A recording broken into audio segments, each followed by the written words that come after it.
Sallallahu alaihi Muhammad. Selanjutnya yang hadir hati kita yang khusyuk dengerin semuanya ceramah agama yang terakhir sekaligus talqin zikir wa doa insyaallah yang disampaikan oleh Al-Habib Reza bin Muhsin Al-Hamid fa'alaihi falyatafaddal mazkura uzkuru salata 'ala nabi sallu 'ala Muhammad. Assalamualaikum warahmatullahi wabarakatuh. Bismillah walhamdulillah wassalatu wassalamu ala rasulillah Sayyidina Muhammad ibn Abdullah wa ala alihi wa sahbihi wa man walah wa la hawla wa la quwwata illa billah.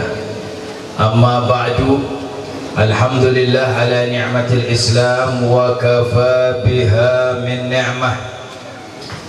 Segenap hadirin hadirat kaum muslimin dan muslimat jamaah majlis Isra Mi'raj Nabi Muhammad sallallahu alaihi wasallam serta hal orang tua Al-Habib Hashim bin Hussein Al-Attas, Al-Habib Abdullah bin Ali Al-Hamid dan seluruh ahli kubur Ciambar yang mudah-mudahan Allah subhanahu wa ta'ala jadikan kuburan mereka taman pertamanan syurga, tempat kenikmatan dan kebahagiaan hingga berjumpa alam hisab, alam yang dikaruniai oleh Allah dengan syafaat Nabi Muhammad sallallahu alaihi wasallam.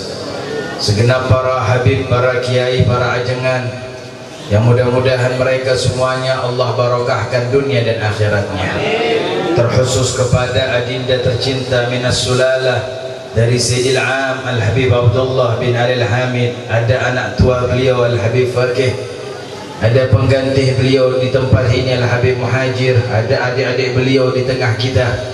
Mudah-mudahan anak keturunan daripada Sayyidil Am Al-Habib Abdullah bin Ali Al-Hamid Allah barokahkan dunia dan akhiratnya. Allah jadikan tempat ini tempat menjadi warisan terbaik, warisan yang agung untuk meneruskan niat baik dan langkah baik dari Sayyidil Am Al-Habib Abdullah. Amin ya rabbal alamin. Sahabat saya Al-Habib Sayyidi Barakah dan yang lainnya yang mudah-mudahan Allah subhanahu wa ta'ala barokahkan dunia dan akhiratnya. Hadirin, bercerita tentang Al-Habib Abdullah bin Ali Al-Hamid yang menjadi mantu daripada Al-Habib Hashim bin Hussein Al-Attas. Ini saya punya paman, saya punya hubungan emosional tersendiri dengan beliau. Apa yang saya dapatkan hari ini adalah salah satu hasil di antara perjuangan beliau. Di masa ketika sebelum menikah, saya sudah mulai dikenalkan dengan para habib, dikenalkan dengan para kiai, karena ini hamba Allah.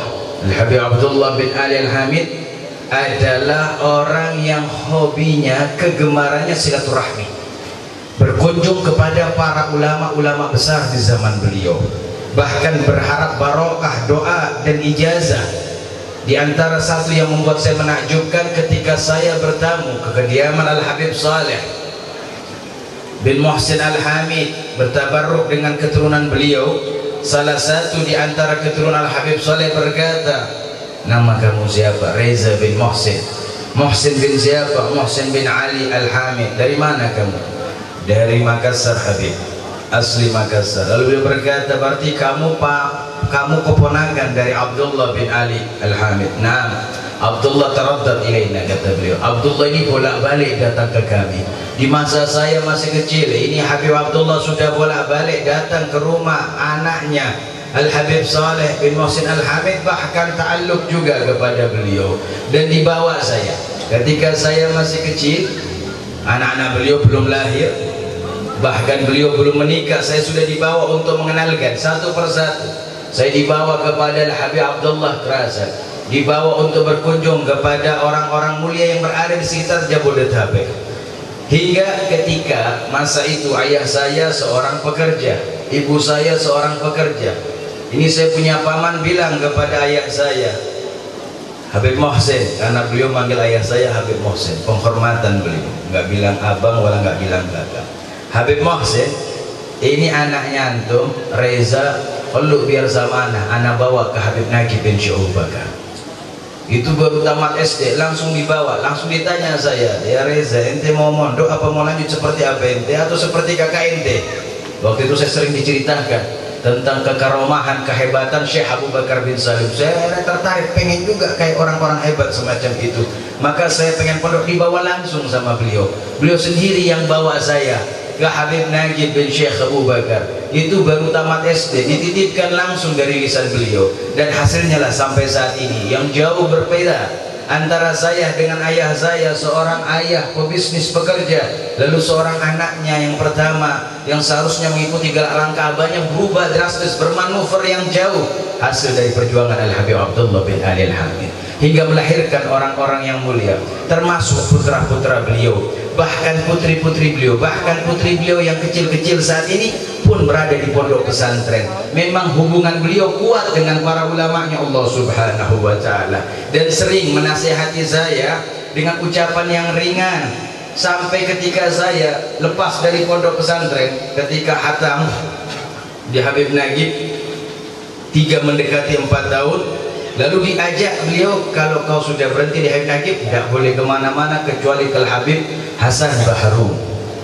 ke Dalwa. Akhirnya diarahkan di Dalwa, disitulah berjumpa dengan Habib Zaldi Barokebat. Setelah di Dalwa saya berhenti, beliau 5 tahun lebih di Dalwa, mendekati 6 tahun. Ketika berhenti beliau lagi yang mengucap, sudah, kalau kau sudah selesai di Dalwa, sekarang waktunya ke Hadramut.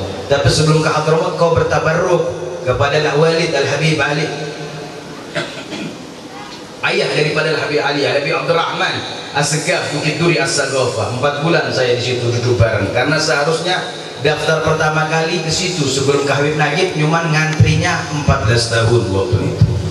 Beliaulah yang bawa saya sampai yang diarahkan untuk berangkat ke Hadramut, ke Habib Umar bin Habib, tetap melalui arahan daripada saya punya paman tercinta Habib Abdullah, karena memang beliau tahu bahwasanya keberkahan di alam dunia ini dan keberkahan di alam akhirat itu berhubungan erat dengan para ulamanya Allah Subhanahu wa Ta'ala. Beliau seakan-akan mengajarkan kepada saya, kalau mau bahagia dunia dan akhirat, dekat dengan ulama, cintai ulama, jadikan ulama punya hubungan baik dengan engkau. Begitu yang saya dapati. Hingga ketika saya pulang dari Hadramut, beliau salah satu di antara berapa banyak kerabat saya yang berikan penghormatan yang besar. Dipeluknya saya, diciumnya saya dengan erat, lalu dibisikkan di telinga saya, mudah-mudahan kau bisa ikuti Al-Habib Ahmad bin Muhsin Al-Hamid.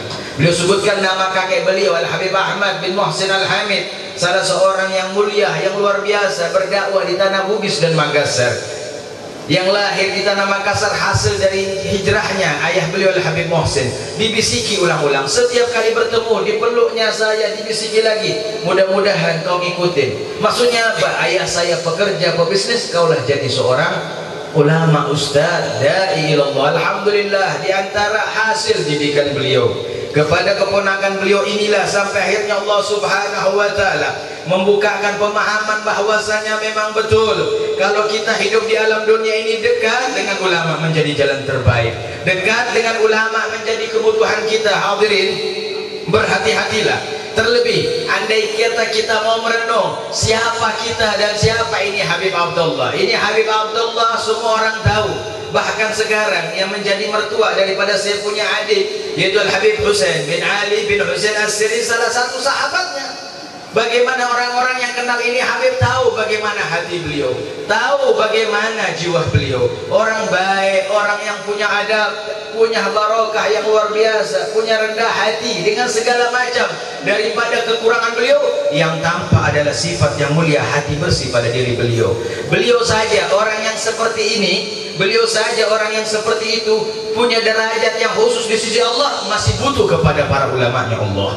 Kalau yang semisal beliau, orang yang sudah menjaga hatinya, yang menjaga sikapnya, takut dari perkara-perkara yang dimurkai oleh Allah Subhanahu wa Ta'ala, masih memotivasi diri beliau untuk dekat dengan ulama. Lalu bagaimana dengan kita yang jauh berbanding daripada beliau, yang jauh berbanding daripada beliau? Maka kita lebih butuh dengan para ulamanya Allah Subhanahu wa Ta'ala. Terlebih zaman ini, zaman fitnah, zaman yang sulit, zaman yang semuanya sudah samar, sudah pudar di tengah mata orang-orang awam. Hadirin, coba lihat saat ini bagaimana agama diporak-porandakan, bagaimana akidah diporak-porandakan, tatanan beragama dirusak, tatanan berbangsa dirusak, tatanan bernegara dirusak, bahkan tatanan sosial kehidupan sebagai sesama makhluk di atas muka bumi ini dirusak. Hadirin, kalau kita tidak mendekatkan diri kita dengan para ulama-Nya, Allah Subhanahu wa taala akan sirna, akan lepas segala macam kebaikan-kebaikan yang Allah Subhanahu wa taala turunkan di alam semesta ini. Dan itulah pentingnya hadirin, dengan duduk dekat sama ulama kita bisa mendapatkan barokah yang luar biasa. Lihat bagaimana Al-Imam As-Suyuti mengungkapkan sebuah hadis Nabi Muhammad sallallahu alaihi wasallam, barokah yang kecil, barokah paling kecil di antara dekatnya dengan para ulama. Rasul mengatakan, man nadhara ila wajhi alim nadratan fa fariha biha khalaqallahu min tilka nadrah malakan yastaghfiruna lahu ila yaumil qiyamah. Rasul mengatakan, barang siapa seorang hamba menatap wajah seorang alim, menatap wajah seorang ulama dengan satu tatapan, dan tatapan itu membuat dia senang, maka dengan kesenangan itu Allah menciptakan satu malaikat untuknya beristighfar sampai yaumul qiyamah. Hadirin, satu saja tatapan mata kita yang kita tujukan kepada ulama dan kita senang, Allah ciptakan satu malaikat beristighfar untuk kita sampai yaumul qiyamah. Ya bakhtana, alangkah beruntungnya kita yang bisa mempunyai hubungan kuat dengan para ulama-Nya Allah Subhanahu wa taala. Maka terlebihlah, maka sudah sangat jelas mendekatkan diri dengan para ulama menjadi jalan kebutuhan kita. Kita sangat butuh dengan para ulama, dengan simpang siurnya keadaan yang saat ini ada. Tidak kita lihat di negara kita atau di negara luar. Yang jelas di atas muka bumi ini semua musuh-musuh Allah bergerak dengan secara aktif, baik juga secara masif untuk menghancurkan tatanan kehidupan Islam, memisahkan umat dengan ulamanya agar bisa dikuasai dan dihancurkan. Tidak ada jalan yang baik kecuali kembali kepada para ulama-Nya Allah Subhanahu wa taala. Kita butuh hadirin. Coba lihat sebuah riwayat yang diungkapkan ketika Rasul sallallahu alaihi wasallam mendekati kewafatan beliau, dajjatil ardu bil buka ila maula. Ketika Rasul mendekati kewafatan beliau itu, bumi pernah goncang dengan dahsyat. Bumi pernah terjadi gempa dahsyat, gempa yang luar biasa dahsyatnya. Dalam sebuah kitab disebutkan 2 kali gempa dahsyat terjadi di Jazirah Arab. 1 kali gempa ketika Rasul akan wafat, 1 kali gempa di bawah kepemimpinan Umar bin Khattab. Adapun gempa yang pertama hadirin, gempa yang pertama itu bumi berguncang dahsyat karena bumi menangis. Waqalat, lalu bumi berkata kepada Allah, ya Rabb, kanat anbiya tamshi ala dhahri, faman yamshi ba'dahum ala dhahri. Bumi berkata, duhai Allah, dahulu para nabi-nabi itu melangkahkan kakinya di atas pundakku, lalu setelah kewafatan kekasihku Muhammad, siapa yang akan melangkahkan kakinya di atas pundakku? Bumi tahu bahwasanya akan berpisah dengan Nabi Muhammad, lalu bumi goyang dengan dahsyat akibat tangisannya. Maka Nabi Muhammad yang mendekati sakaratul maut, yang mendekati masa kewafatannya, mendengarkan ucapan bumi. Ini sejarah disebut sebagai asbabul wurud. Sebab Nabi Muhammad bersabda, ketika Nabi Muhammad mendengarkan ucapan bumi semacam itu, maka Rasul berkata, al ulama'u min ummati ka anbiya Bani Israil. Ulama dari kalangan umatku itu seperti nabi-nabi dari kalangan Bani Israel. Fasakanatil Arab, seketika itu bumi menjadi tenang, seketika itu bumi menjadi diam. Hasil ucapan Rasul mengkabarkan kepada bumi bahwasanya nanti yang akan melangkahkan kaki di atas pundak bumi adalah para ulama-Nya Allah Subhanahu wa taala. Dengan itulah bumi menjadi tenang. Maka tidak salah hadirin, ketenangan di alam dunia ini bahkan hingga ketenangan di alam akhirat itu hasil daripada adanya langkah kaki para ulama di atas muka bumi ini. Mudah-mudahan Allah perbanyak para ulama-ulama yang saleh, ulama-ulama yang khaufillah, yang punya rasa takut besar kepada Allah Subhanahu wa taala. Hadirin, dan kita butuh kepada ulama itu kebutuhan yang sungguh-sungguh.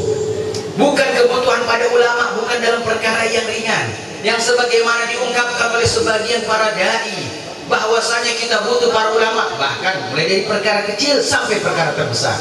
Apa perkara kecil? Minta nama, minta ilmu yang kecil, sampai perkara paling besar, keselamatan di alam akhirat, kita butuh para ulama.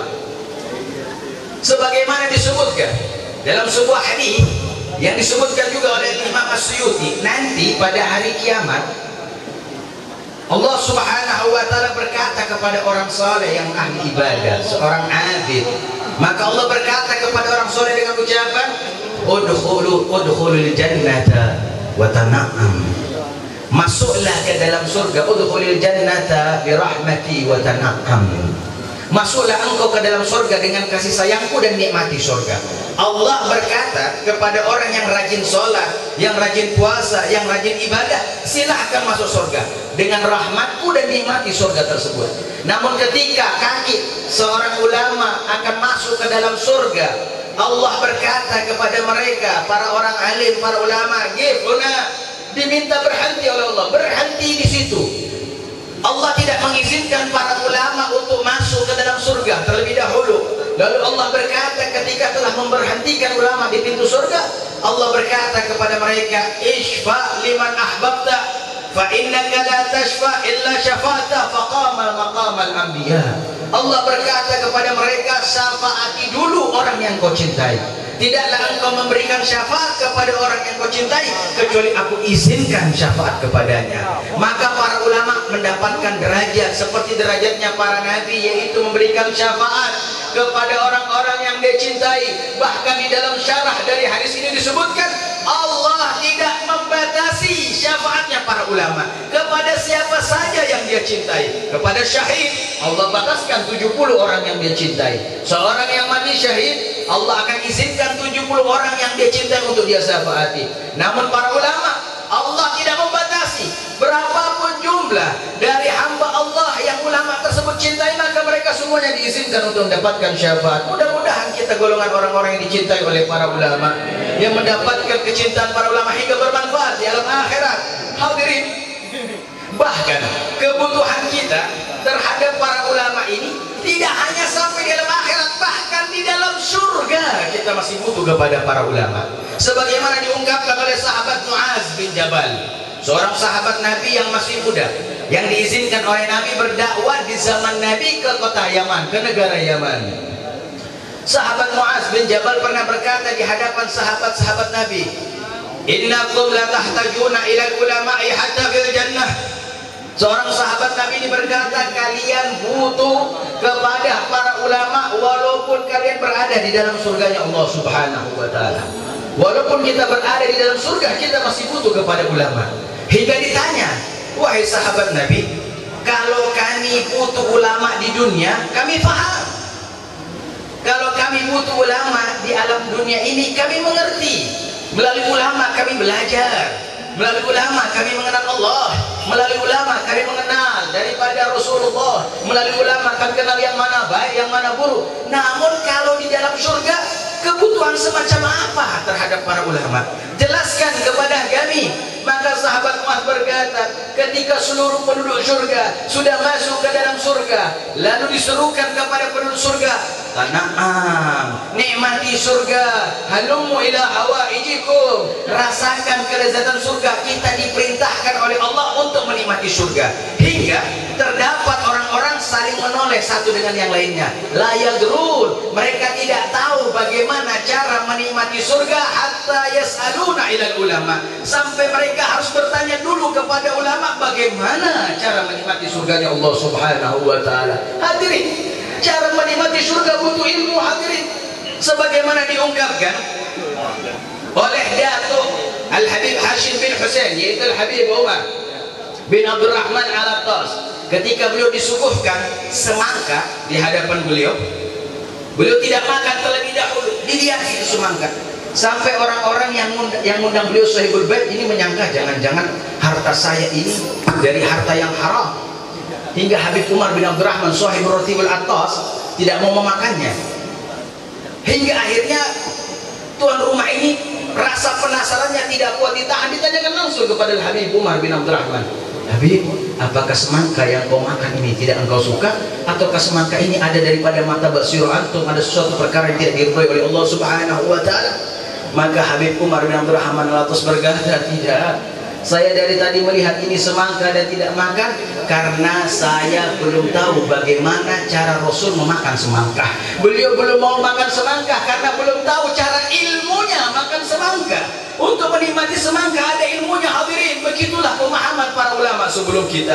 Orang-orang yang punya hubungan kuat dengan Allah, punya hubungan kuat dengan Rasul, mereka semua menikmati alam dunia ini dengan ilmu. Dan kita butuh kepada ilmunya Allah Subhanahu wa taala yang ada pada hati dan jiwa para ulamanya Allah Subhanahu wa taala. Dan sungguh miris kalau sampai kita masuk dalam gambaran sebaliknya. Apa yang diungkapkan oleh Nabi Muhammad sallallahu alaihi wasallam dalam nasihat beliau, Rasul berkata, sayati zamanun ala ummati yafirruna minal ulama'i fayabtaliyahumullahu bithalathati bariyat.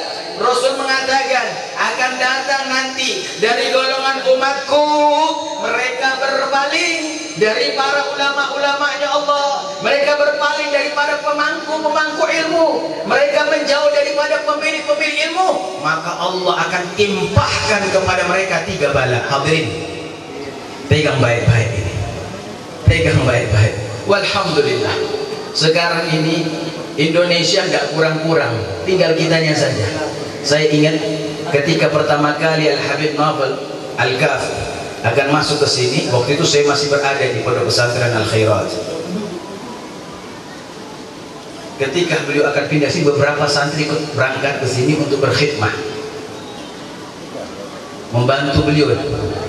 Dan saya ingat Habib Abdullah bin Ali sudah menikah dengan ibunya Al-Habib Ahmad Muhajir. Saya pernah waktu kecil itu mondok di Al-Khairat dibawa sama Habib Abdullah untuk bersilaturahmi ke rumah istri beliau yang di sini.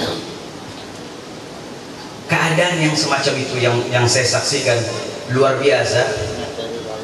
Ketika Habib Naufal masuk ke tempat sini, beliau ditanya, ada apa Habib? Ini salah satu desa pedalaman yang belum ada pondok pesantrennya, belum ada yang hubungan kuat ta'alluq kepada Sadah Alawiyah.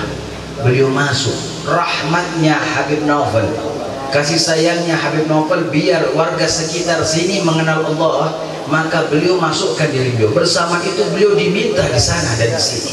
Kami tahu betul di masa kami tahu Habib Naufal ini diminta di sana dan di sini. Termasuk di Palembang sendiri beliau diminta untuk balik ke kampungnya. Namun beliau meneliti di mana tempat yang belum ada ulamanya yang ta'alluq gawih, maka beliau masuk ke kampung tersebut. Coba lihat pemahamannya. Kenapa? Berharap semua orang selamat, hadirin. Namun sebaliknya, dari apa makna hadis Nabi Muhammad, akan datang golongan orang-orang yang menjauh dari ulamanya Allah, akan datang golongan orang-orang yang berpaling dari ulamanya Allah, maka Allah akan timpahkan kepada mereka 3 bala. Yang pertama, al-awwal apa? Yarfa'illahul barakah min kasbihim. Allah mengangkat mata pencarian mereka, ekonomi mereka barokahnya diambil, hadirin. Tidak ada barokah dalam ekonomi, hadirin. Itu yang pertama bagi orang yang menjauh. Sekarang ini kita saksikan berapa banyak orang punya uang, bahkan ada orang yang kaya raya Allah nggak izinkan dari kekayaannya untuk menginjak ke tanah haram, hadirin.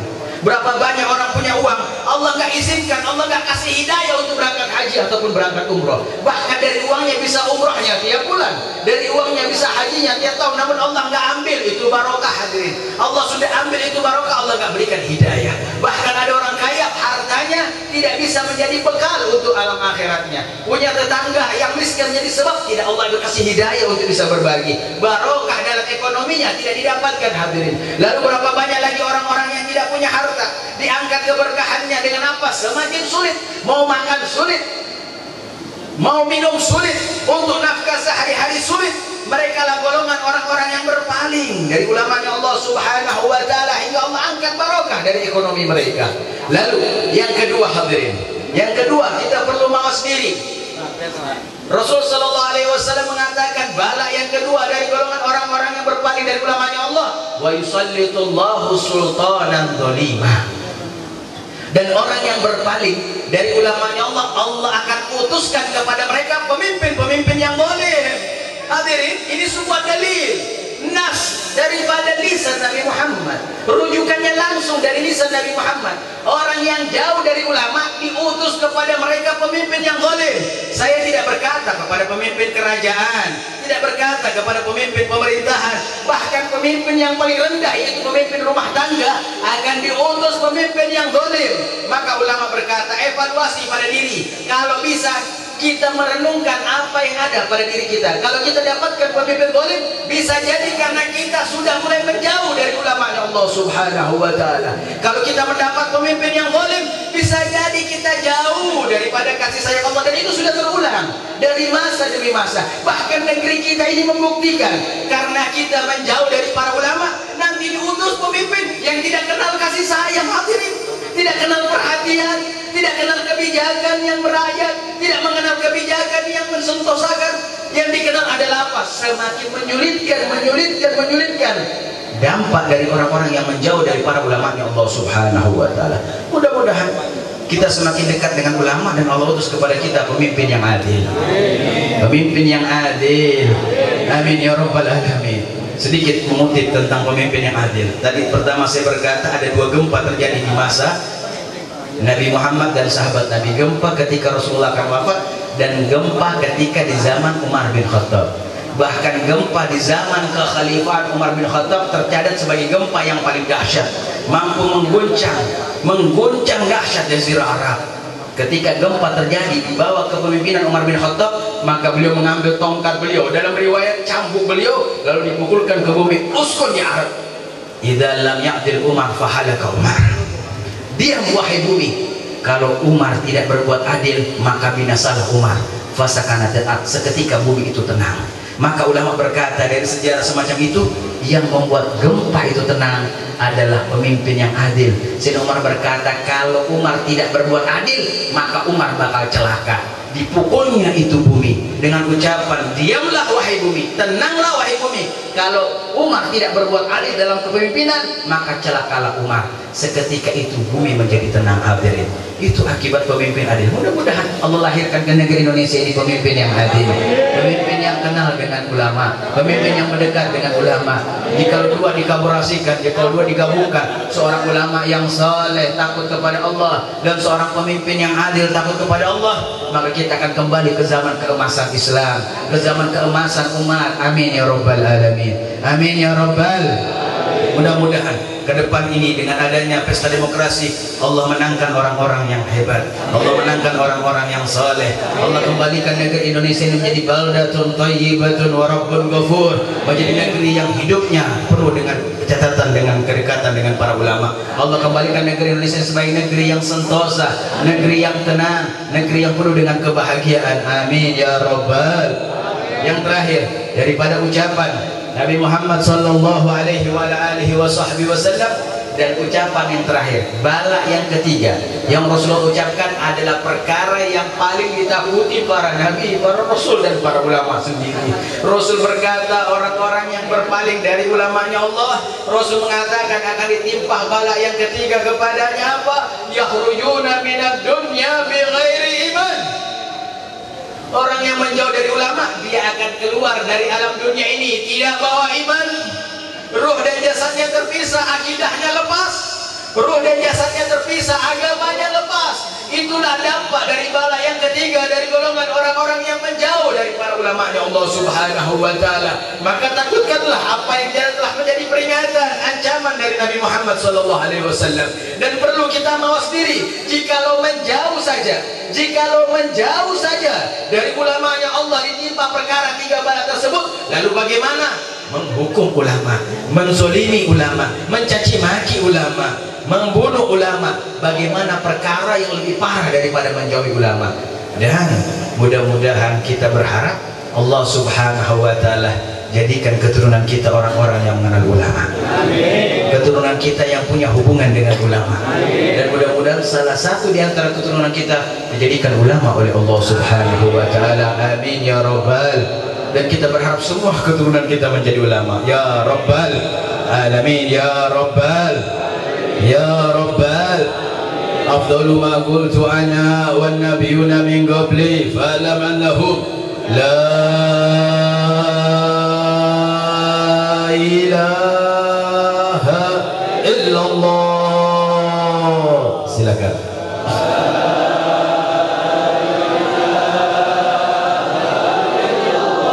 La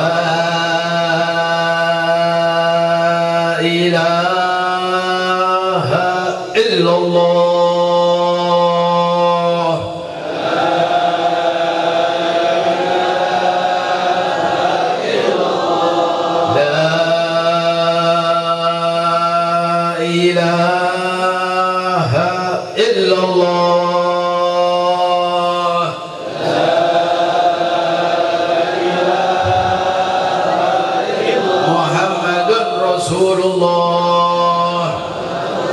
Sallallahu alaihi wasallam.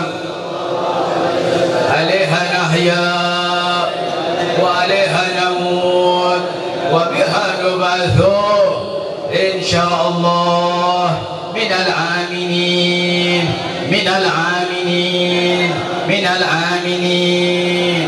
الفاتحة. أن الله يفتح علينا فتوى العارفين ويفقهنا في الدين ويعلمنا التأويل واهدنا إلى سواء السبيل ويجعلنا من العلماء الآمنين وترحم وينظر علينا وإلى إخواننا في غزة فلسطين. اللهم تقبل أمواتهم بالشهداء. اللهم اشف أمراضهم. اللهم اجعل متفرق بينهم. اللهم ارزقهم استقلالا تاما استقلالا تاما استقلالا تاما يا رب العالمين. اللهم بارك في جمعنا هذا يا رب العالمين. اجمعنا يا رب بنعمة إليك منك يا رب العالمين. اللهم أدخل في قبور المسلمين الروح والريحان والفسحة والأمان والعفو والرضوان يا حنان يا منان يا من إذا سئل عاطى وإذا استعين عان. ونخص خصوص القبور الحبيب هاشم بن حسين على الطاس والحبيب عبد الله بن آل الحامد وجميع أهل القبور شعنبر وما حواليه على هذه النية وكل نية صالح من خير الدنيا الآخرة كاملة شاملة إلى حضرة النبي محمد صلى الله عليه وعلى آله وصحبه وسلم. الفاتحة.